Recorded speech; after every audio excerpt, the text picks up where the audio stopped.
Sebenarnya kalau kita bertanya mengapa beliau yang dipilih terakhir, jawaban kita itu tidak pasti.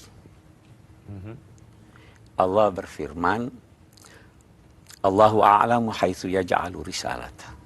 Allah yang lebih tahu di mana dia meletakkan anugerah kenabian. Kita manusia ini jangankan mengatur rezeki spiritual, mengatur rezeki material aja biasa kita tidak bisa. Betul, betul. Punya rezeki banyak, mau bagi sulit. Bingung. Kita bingung. Namun demikian, orang yang berakal itu ada prinsip-prinsip yang bisa menjadi bahan pertimbangannya. Kita lihat. Kita kalau mau melakukan sesuatu yang baik, kita harus merencanakan jauh sebelumnya. Kalau mau tiba masa, tiba akal, itu nggak bagus pekerjaan. Kalau kita mau melakukan sesuatu yang baik, kita harus pilih tempat yang baik. Waktu yang baik. Kita harus pilih orang yang tepat. Waktunya baik, orangnya tidak tepat, tidak cocok. Orangnya tepat, waktunya tidak baik, tidak cocok. Nah, itu kita manusia yang terbatas ini. Tentu lebih-lebih lagi Allah Subhanahu wa Ta'ala. Nah, karena itu kita temukan di dalam hadis-hadis Nabi. Bahkan kita temukan di dalam Al-Quran uraian yang menyatakan bahwa jauh sebelum Nabi Muhammad SAW diciptakan, Allah sudah mempunyai rencana untuk mengutus beliau sebagai akhir Nabi. Nah, bahkan ada satu hadis menyatakan, kuntu nabiyan wa adamu bainar ruhi wal jasad. Saya ini sudah direncanakan Allah menjadi nabi, padahal ketika itu Adam belum tercipta. Baru dalam proses kejadiannya antara ruh dan jasad. Allah Subhanahu wa Ta'ala mempersiapkan manusia ini untuk menjadi nabinya yang terakhir. Tentu kalau kita katakan yang terakhir pasti yang paling istimewa. Ya kan? Nah, itu sebabnya kemudian kita bisa lihat begini. Kita temukan Nabi bersabda, sebenarnya Allah yang mendidik saya. Bukan manusia yang mendidik saya. Tentu beda pendidikan Tuhan dengan pendidikan manusia. Manusia terbentuk kepribadiannya oleh 4 hal. Ibunya, bapaknya, bacaannya, lingkungannya. Nabi Muhammad karena Allah yang hendak mendidik beliau, begitu selesai tugas bapak bertemu benih dengan ini, bapaknya meninggal. Tuhan sudah atur itu. Begitu lahir, supaya ibunya tidak mempunyai pengaruh pada anak ini, dia dibawa ke pedesaan. Jauh dari ibu. Begitu kembali, beberapa saat ibunya meninggal. Manusia ini tidak bisa membaca dan menulis. Karena kalau dia dapat membaca dan menulis, dia membaca, bacaan punya pengaruh yang besar terhadap manusia. Lingkungan juga begitu. Karena itu beliau lahir di lingkungan yang hampir dapat dikatakan tidak disentuh oleh peradaban. Karena Tuhan mau didik beliau. Nah, nanti kita baca di dalam Al-Quran, Allah menguraikan tentang nabi-nabi. Itu di suratul An'am ada disebut 18 orang nabi. Allah suratul An'am ayat 84, 85, dan 86. Itu disebut nabi-nabi, akhir dari uraian menyangkut konteks itu, ulaika alladzina hadallah fabihudahu muqtadih. Orang-orang itulah yang mendapat petunjuk dari Allah, ikuti, teladani mereka. Maka Nabi meneladani semua nabi-nabi itu di dalam keistimewaannya. Sehingga terkumpul dalam diri beliau keistimewaan semua nabi. Nabi Ibrahim dikenal seorang yang sangat percaya pada Allah, sangat santun, sangat iba, Nabi begitu. Nabi Yunus dikenal orang yang pandai berdoa dalam kegelapan, Nabi begitu. Nabi Isa, Nabi Yahya, Nabi Zakaria dikenal sebagai seorang yang tidak menghiraukan, tidak tergiur oleh kenikmatan duniawi, Nabi begitu. Nabi Musa terkenal sebagai seorang yang tegas, keras dalam prinsip-prinsipnya, Nabi begitu. Nabi Harun terkenal dengan kelemah lembutannya, begitu seterusnya. Nah, itu dari satu sisi. Dari sisi lain kita bisa berkata begini, kenapa Nabi Muhammad? Kita lihat dari segi waktu sekarang. Nabi Muhammad itu diutus abad ke-5 dan ke-6 lah. Pada saat abad ke-5 dan ke-6 itu ada dua superpower, Romawi dan Persia.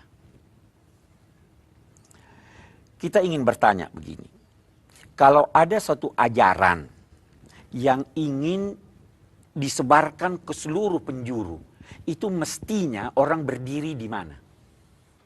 Di tengah atau di ujung sana atau di sini? Tengah. Di tengah.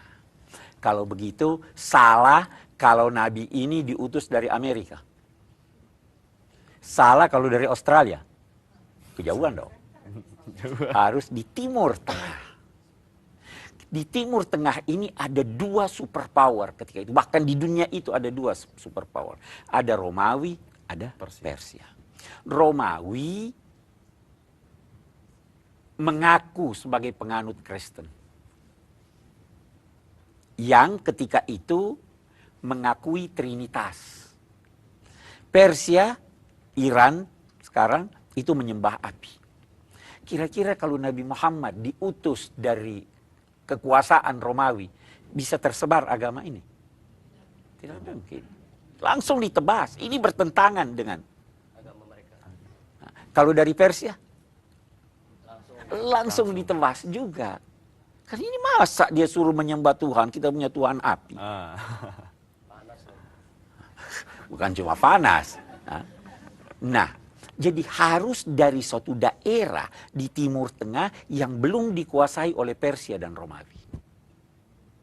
Supaya aman. Daerah itu adalah Hijaz.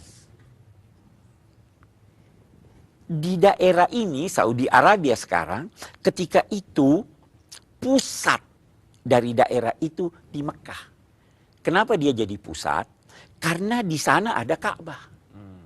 Orang-orang datang ke sana. Kalau dia misalnya di Taif, di Jeddah, orang nggak ke Jeddah. Betul. Ini orang berkumpul di situ setiap tahun, di situ bisa diberikan dakwah. Nah, tapi kalau di Mekah, kan banyak orang, banyak suku. Ada satu suku di Mekah yang punya pengaruh yang sangat besar. Suku itu namanya suku Quraisy. Punya pengaruh yang sangat besar. Sangat-sangat kompak. Itu sebabnya di dalam Al-Quran ada surat Li'ila fi Quraisy. Dipuji itu. Mereka punya perdagangan, hasilnya dibagi rata. Nah, kita lihat siapa yang di Mekah itu yang paling wajar untuk jadi nabi. Saya kira kita renungkan dulu sampai di sini. Oke, tadi kita sudah katakan bahwa ajaran ini bersifat universal untuk seluruh dunia, maka tentu perlu dipilih posisi tengah. Di posisi tengah ada dua superpower. Tentu kalau di tempat, di wilayah salah satu dari keduanya tidak akan lancar karena akan ditebas oleh ini. Maka wilayah yang tidak berada dalam pengaruh kedua superpower itu adalah wilayah apa yang kita namai sekarang Saudi Arabia.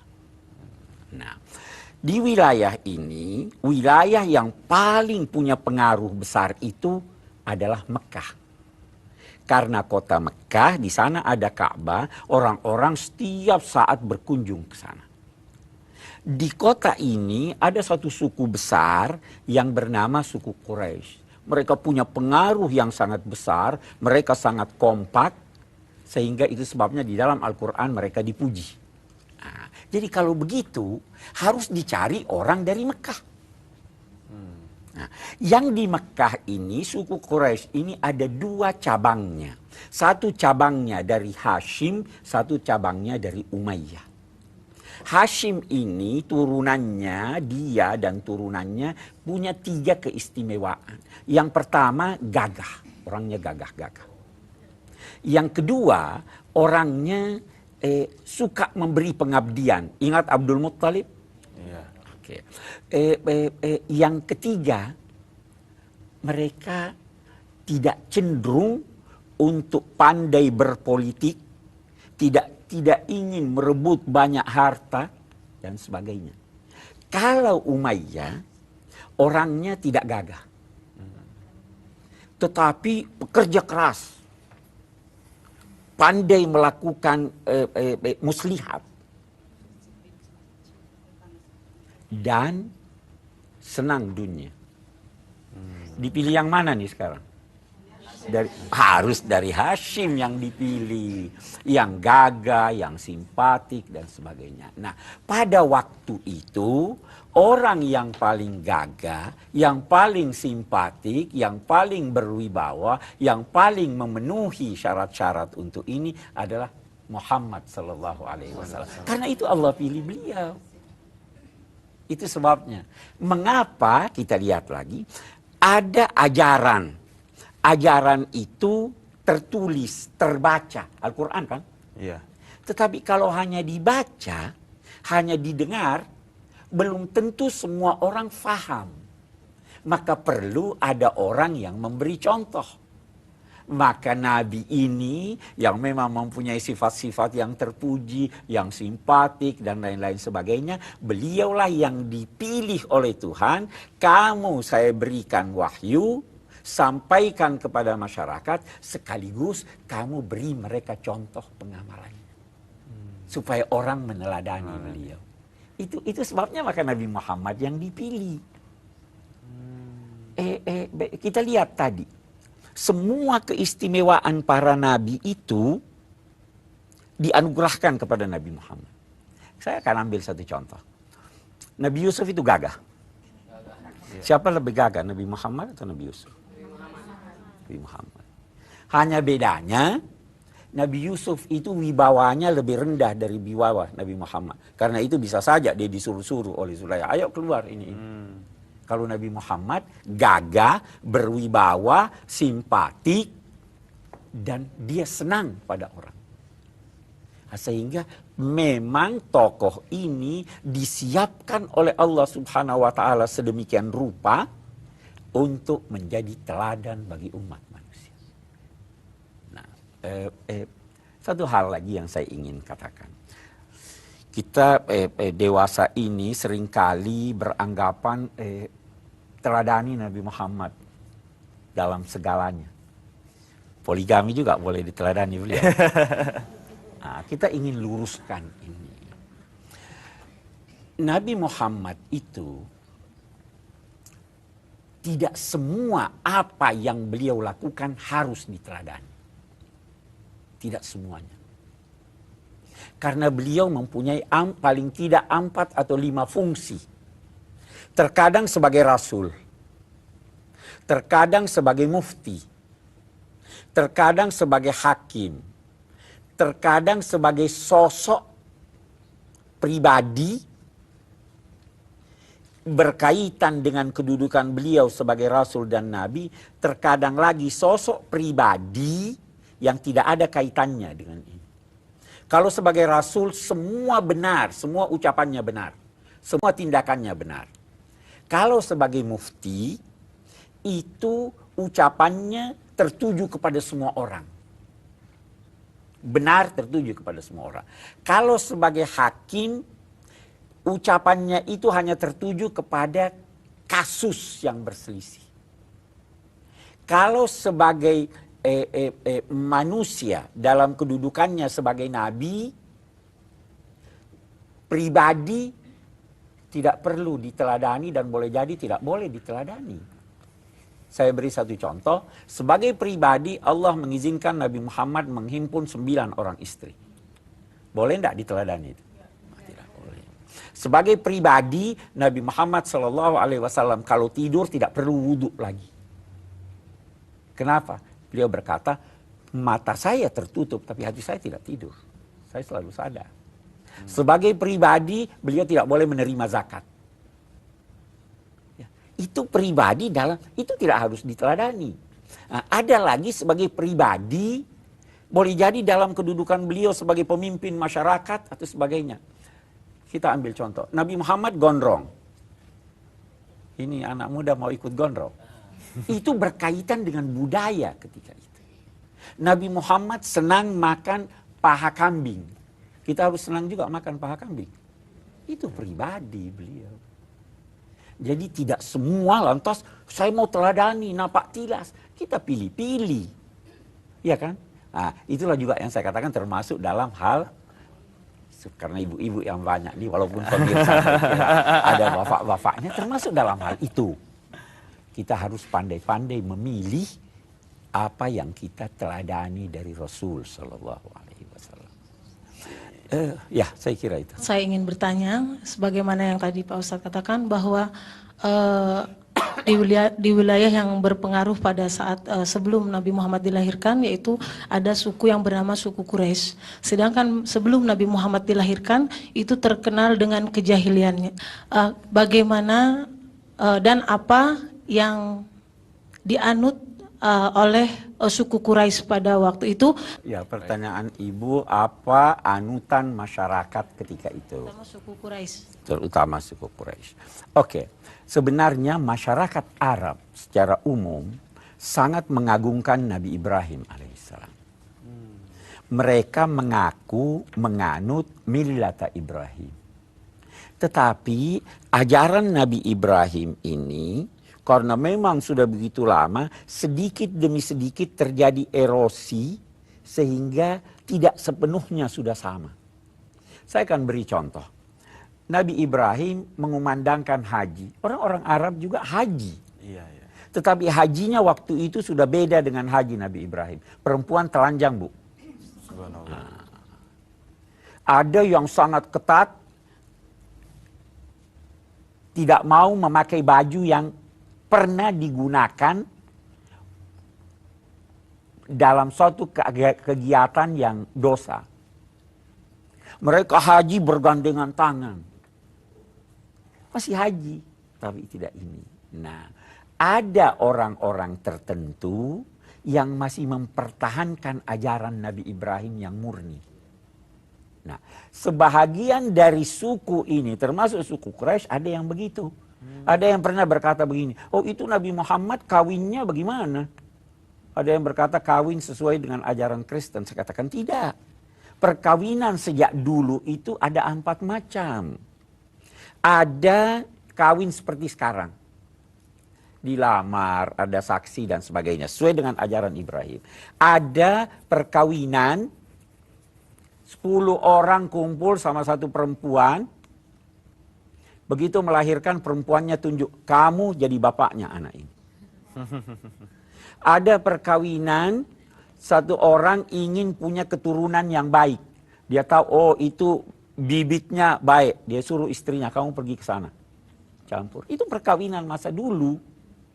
Nah, ada lagi seperti apa yang banyak sekarang ini yang bercampur itu secara bebas. Nah, Nabi Muhammad karena mengikuti ajaran Nabi Ibrahim itu melakukan perkawinannya sesuai dengan ajaran Nabi Ibrahim.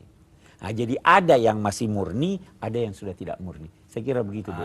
Apakah penganut-penganut agama sebelum Nabi Muhammad mengerti akan lahirnya Nabi terakhir yaitu Muhammad? Dan kira-kira di ayat-ayat mana aja penjelasan ini, Ustaz? Terima kasih. Baik, ada ayat Al-Quran yang menguraikan, misalnya firman Allah, wa idh akhadallahu mitsaqan nabiyyina. Renung-renungkanlah, ingat-ingatlah, camkanlah ketika Allah mengambil perjanjian dari para nabi. Apa isi perjanjian itu? Apabila datang kepadamu seorang rasul, kamu harus percaya dia dan harus membantu dia. Nabi Muhammad SAW menjelaskan makna ayat ini dengan sabda beliau, "Lau kana Musa hayyan lama wasi'ahu illa tibai." Seandainya Nabi Musa itu hidup, beliau tidak bisa melakukan sesuatu kecuali mengikuti saya. Di dalam Al-Quran juga kita temukan uraian bahwa orang-orang Yahudi itu menyadari benar tentang kedatangan seorang nabi. Kenapa? Yajidunahu maktuban indahum fit Taurati wal Injil. Mereka menemukan namanya termaktub di dalam Taurat dan Injil. Nah, jadi sebenarnya memang Allah Subhanahu wa taala sudah mengambil janji dari para nabi itu bahwa satu ketika akan saya utus seorang nabi yang terakhir, kamu harus percaya dan mengikuti mereka. Itu ayat sekian banyak, hadis sekian banyak yang mengarah ke sana. Saya kira itu yang ditanyakan ya. Dengan perjalanan zaman itu kan masih banyak yang begitu. Oh iya, itu jelas. Iya. Seperti apa yang saya katakan bahwa pasti ada campur tangan setan, ada campur tangan manusia sehingga terjadi perubahan, sehingga terjadi ini. Itu di dalam Al-Quran juga dikatakan ini satu hal. Aduh, akan panjang sekali saya kemukakan, tapi bahwa masyarakat Madinah itu sudah tahu bahwa akan datang seorang nabi. Karena orang Yahudi sudah berkata selalu, kalau nabi datang kita berperang, kita pasti menang. Tiba-tiba yang datang itu nabi dari Mekah. Itu sebabnya orang-orang Madinah langsung percaya pada Nabi Muhammad.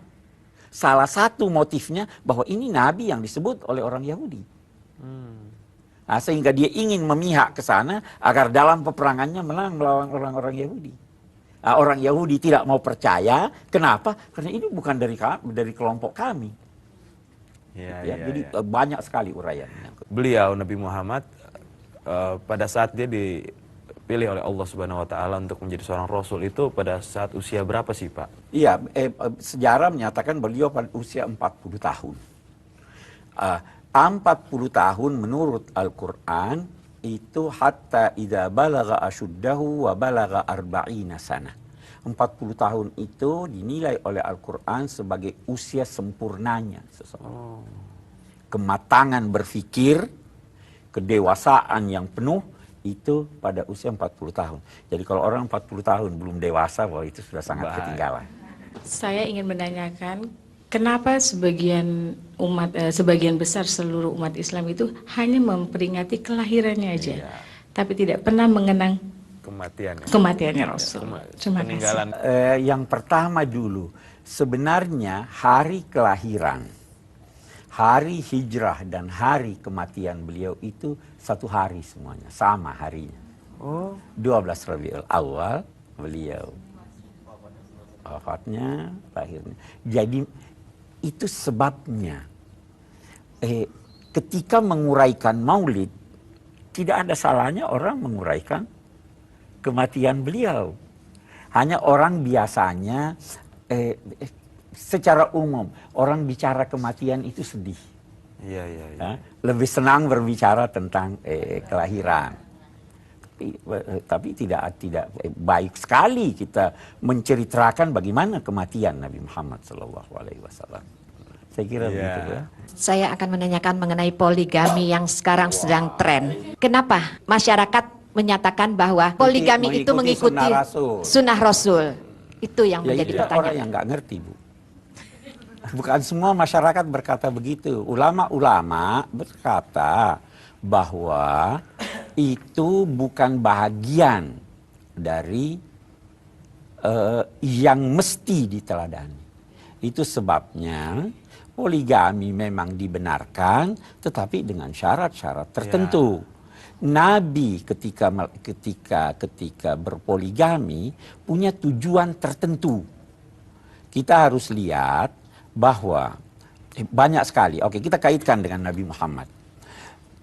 Setiap kata, setiap gerak, setiap perbuatan Nabi mesti direkam.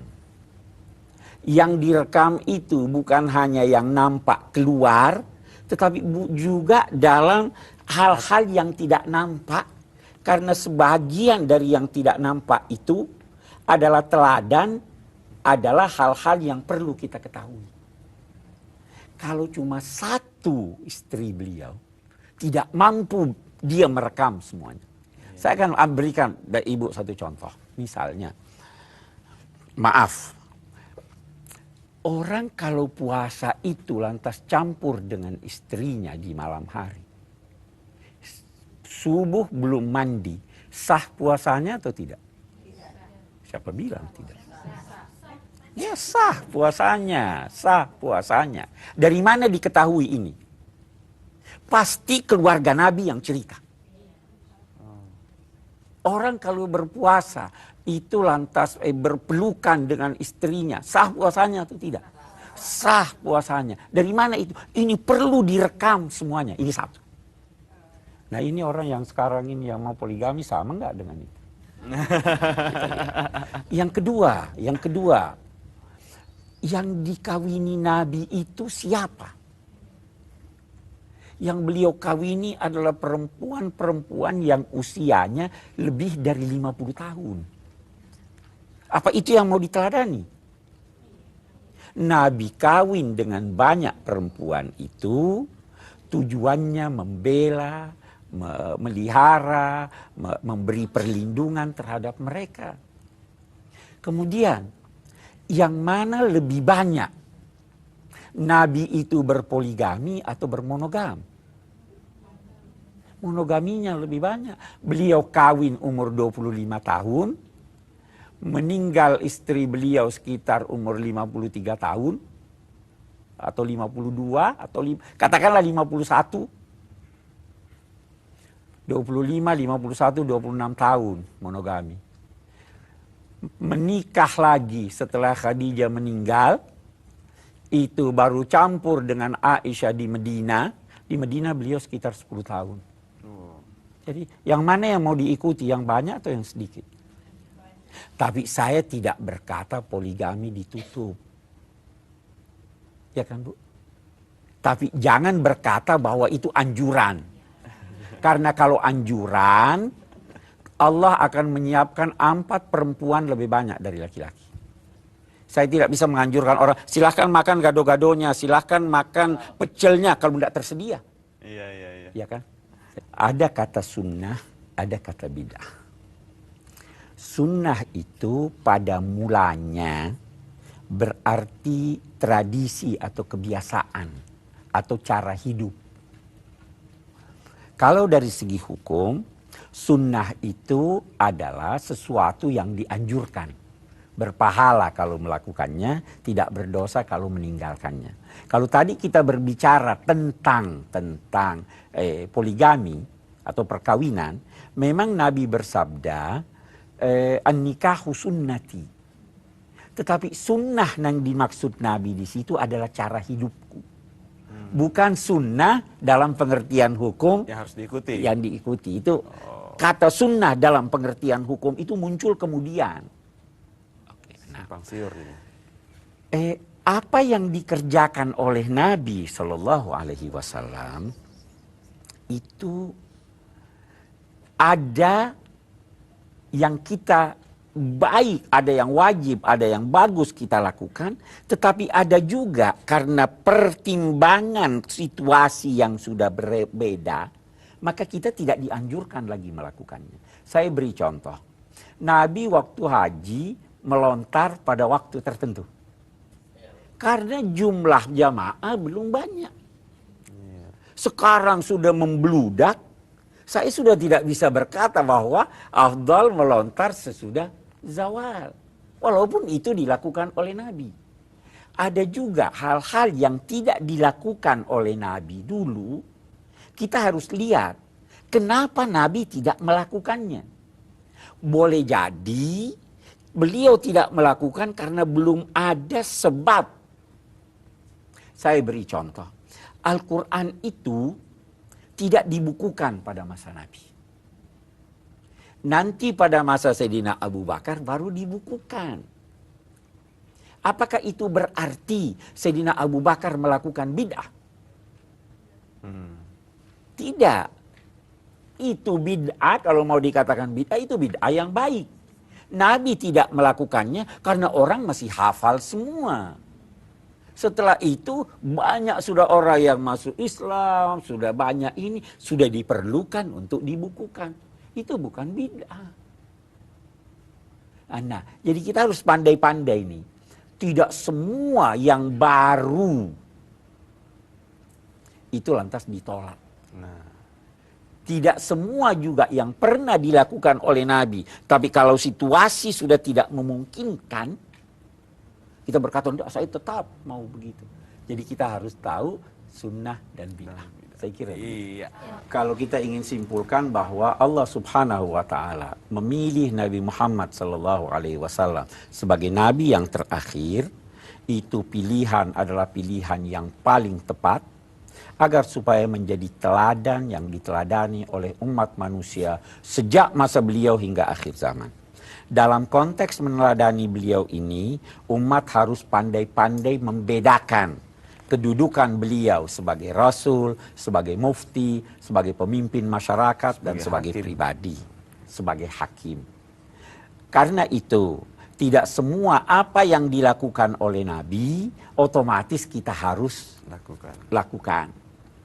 Karena boleh jadi itu tidak berkaitan dengan anjuran untuk meneladani beliau, atau boleh jadi juga situasinya sudah berbeda dengan situasi masa lampau. Saya kira itu yang kita